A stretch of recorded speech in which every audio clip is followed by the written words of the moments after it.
Hello GCU Lab, this is Koku. Today I will cover our lab 3 on your first hack, which is a penetration testing assessment of Kioptrix Level 1, a vulnerable virtual machine used in H-score hacking training. I will cover how I enumerated and footprint the Kioptrix machine using 5 Nmap scan, including 3 additional Nmap command, flaw hypothesis methodology with a hypothesis based on my finding. I will highlight 2 critical flaws that are found and the causes and the recommendation.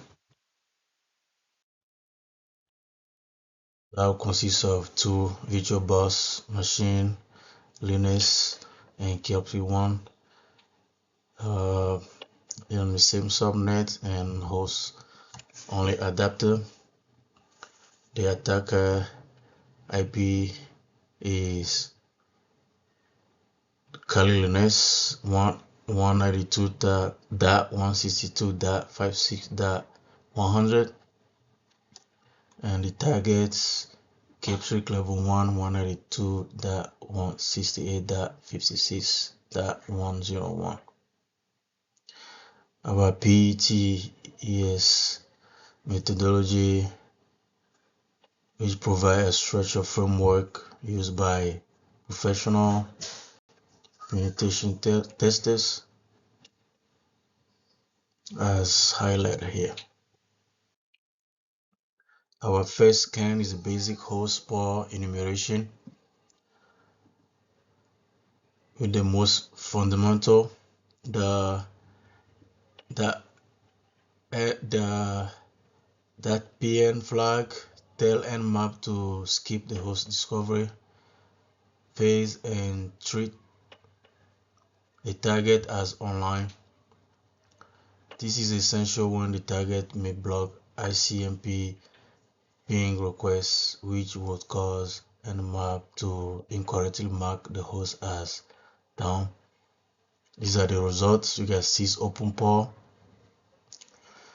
Right down here, port 22, 80, 111, 139, 443, 32, 768.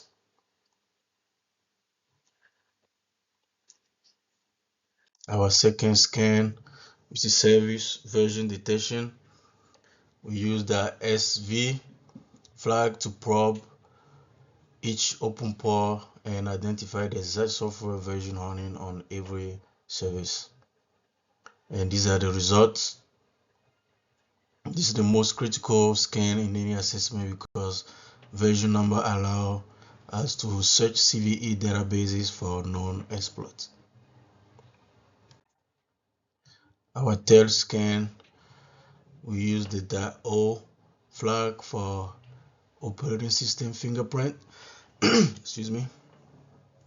Nmap analyzes characteristics of the TCP IP stack responses such as TTL value, window sizes, and TCP option to identify the operating system.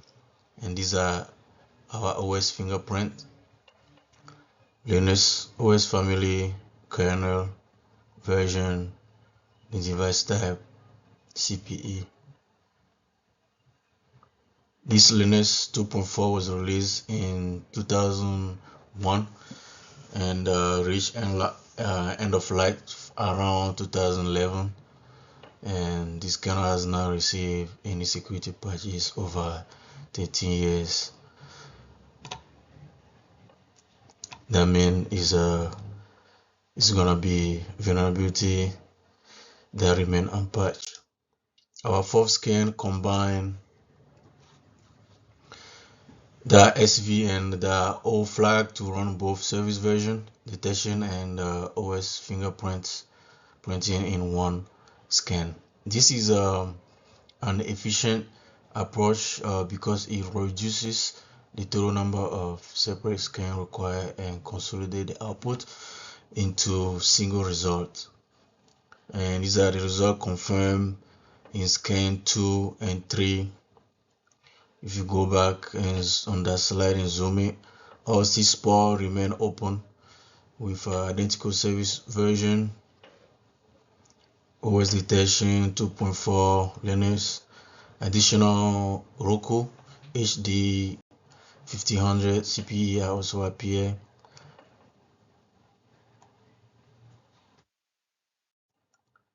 Our fifth scan is the most comprehensive scan in our assessment. That script vulnerability flag Nmap scripting engine detects library against all open port. If you zoom it, it takes about 3 to 5 minutes to discover dozen unknown CVEs against each services. The vulnerability confirmed part 1 right here, CVE TL SDEH export cipher downgrades, which is rated as high. It allows man in the middle attacker to weaken encryption to 512 bits. Part 2, CVE code 2014 35 66 Poro SSL 3.0 CBC padding is Oracle attacker. It also rated high. It's to allow extraction of plain text from encrypted session. More on part 2, CCS OpenSSL, also rated high. It allows MITM session hijacking. Part 3, CVE array index error in SMBv2. Implementation rated critical. It allows remote arbitrary code execution or denial of service. For vulnerability confirmed, this can validate our flaw hypothesis and provide the CVE evidence required to build the vulnerability map. The flaw hypothesis methodology is a proactive and systematic approach to vulnerability analysis used in professional penetration testing. So rather than running exploit blindly, we use evidence collected during enumeration to reason about what is likely vulnerable, then confirm with targeted scanning. So apply to our Kioptrix, we observing our 5 Nmap scan release,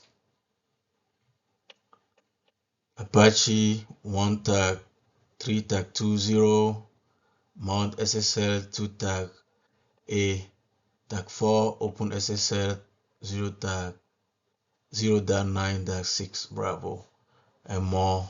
We got Samba and Linux scanners. Our hypothesis is that all of these versions are from approximately 2001 to 2003. Our hypothesis is that non-publicly documented CVEs exist for each service version. Also, searching the National Vulnerability Database at nv.nist.gov, it confirmed the CVE MOD SSL 2 tag 8 tag 4, the buffer overflow, CVE for Samba, trans to open stack overflow.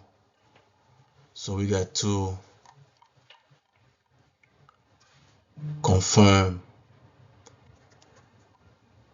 flaws. Prediction, our highest probability attack vector are the MOD SSL buffer overflow through port 443 and December trans to open overflow through port 139. So both provide an authenticated remote root access. Scan 5 also confirmed this hypothesis. If you go back to the slides, identify all these for CV. This vulnerability map visualizes the complete attack surface of Kioptrix 1 as discovered through our 5 Nmap scan.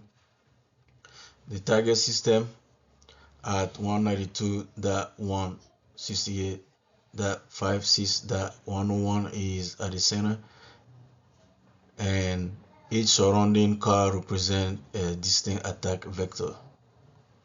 Port 22, Open SSH 2 tag 9P2 rated high.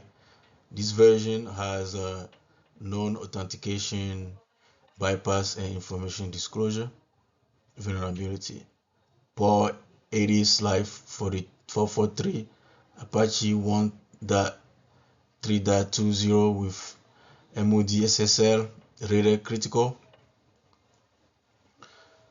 also known as the open fork exploit, allow an authenticated remote buffer overflow, granting root shell access. Port 139 Sember SMBD rated critical, first known CVE.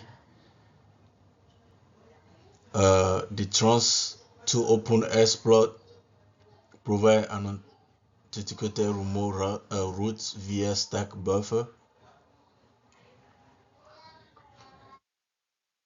CVSS score 10 maximum severity. And port 443 open SSL 0.9.6 Bravo rated high as well. Vulnerability to Poro with known CVs, CCS injection, both allow man in the middle attack. This dashed line show attack path from each external service into the target system core. Either of two critical vector, mod SSL or Samba is sufficient to fully compromise the system without any credential. This final slide covers the two most critical flaws found during the assessment, their root causes, recommended remediation. That is two CVs, non-CVs as critical. The root cause is insufficient input validation in MOD SSL handshake processing. So the function that handle client supplied data did not check whether the incoming data would fit within the allocated stack buffer.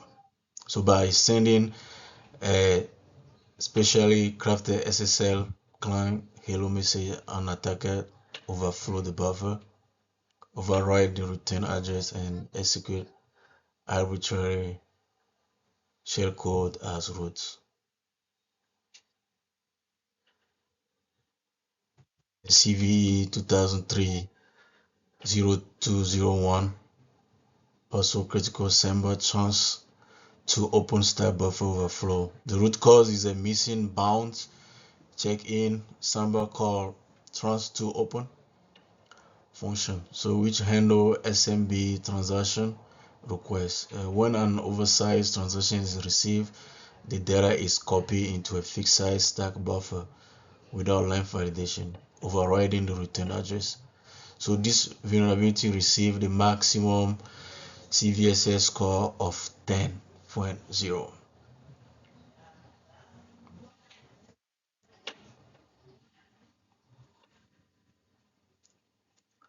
And for more information on the last CVE exploit model called trans to open is publicly available and fully automated exploitation. So the remediation is to upgrade Semper to new version like 2.8 alpha or later, and restrict access to port 139 using firewall rule. Both vulnerabilities are fully patchable by simply upgrading the affected software to current supporting version. Thank you. This is all for our vulnerability scanning. Thank you.